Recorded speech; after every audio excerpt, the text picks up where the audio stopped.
किसी गांव में दो दोस्त रहते थे।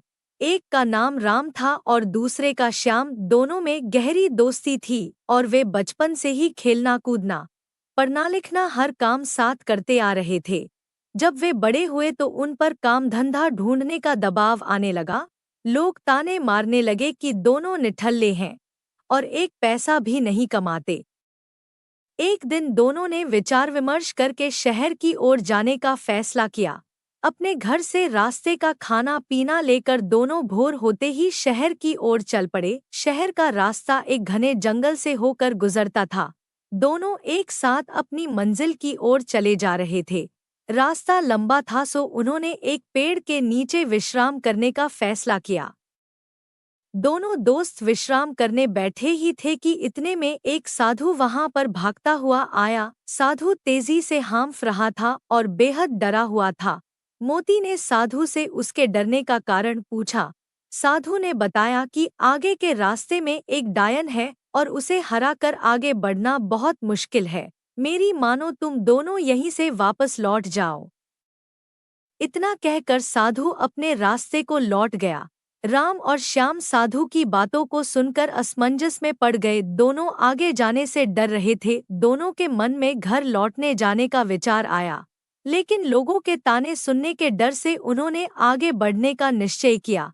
आगे का रास्ता और भी घना था और वे दोनों बहुत डरे हुए भी थे। कुछ दूर और चलने के बाद उन्हें एक बड़ा सा थैला पड़ा हुआ दिखाई दिया। दोनों दोस्त डरते हुए उस थैले के पास पहुंचे। उसके अंदर उन्हें कुछ चमकता हुआ नजर आया। खोल कर देखा तो उनकी खुशी का कोई ठिकाना ही न रहा। उस थैले में बहुत सारे सोने के सिक्के थे। सिक्के इतने अधिक थे कि दोनों की जिंदगी आसानी से पूरे ऐशो आराम से कट सकती थी। दोनों खुशी से झूम रहे थे। उन्हें अपने आगे बढ़ने के फैसले पर गर्व हो रहा था। साथ ही वे उस साधु का मजाक उड़ा रहे थे कि वह कितना मूर्ख था जो आगे जाने से डर गया। अब दोनों दोस्तों ने आपस में धन बांटने और साथ ही भोजन करने का निश्चय किया। दोनों एक पेड़ के नीचे बैठ गए। राम ने श्याम से कहा कि वह आसपास के किसी कुएं से पानी लेकर आए ताकि भोजन आराम से किया जा सके।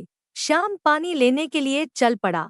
श्याम रास्ते में चलते चलते सोच रहा था कि अगर वो सारे सिक्के उसके हो जाएं, तो वो और उसका परिवार हमेशा राजा की तरह रहेगा। श्याम के मन में लालच आ चुका था। वह अपने दोस्त को जान से मार डालने की योजना बनाने लगा। पानी भरते समय उसे कुएं के पास उसे एक धारदार हथियार मिला। उसने सोचा कि वो इस हथियार से अपने दोस्त को मार देगा और गांव में कहेगा कि रास्ते में डाकुओं ने उन पर हमला किया था। श्याम मन ही मन अपनी योजना पर खुश हो रहा था। वह पानी लेकर वापस पहुंचा और मौका देखते ही राम पर पीछे से वार कर दिया। देखते देखते राम वहीं ढेर हो गया।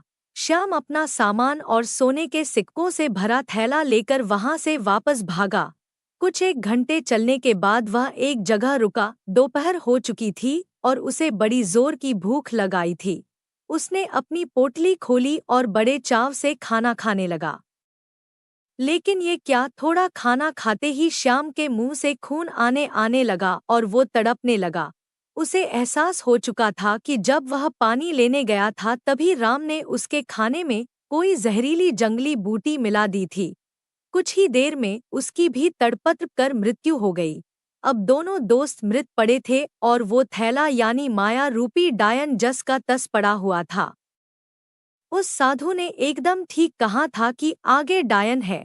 वो सिक्कों से भरा थैला उन दोनों दोस्तों के लिए डायन ही साबित हुआ। ना वो डायन रूपी थैला वहां होता, न उनके मन में लालच आता और ना वे एक दूसरे की जाना लेते।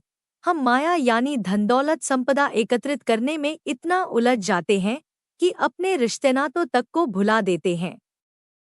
माया रूपी डायन आज हर घर में बैठी है। इसी माया के चक्कर में मानव दानव बन बैठा है। हमें इस प्रेरक कहानी से ये सीख लेनी चाहिए कि हमें कभी भी पैसे को जरूरत से अधिक महत्व नहीं देना चाहिए और अपनी दोस्ती, अपने रिश्तों के बीच में इसको कभी नहीं लाना चाहिए। और हमारे पूर्वज भी तो कह गए हैं, माया के चक्कर में दोनों गए, न माया मिली न राम।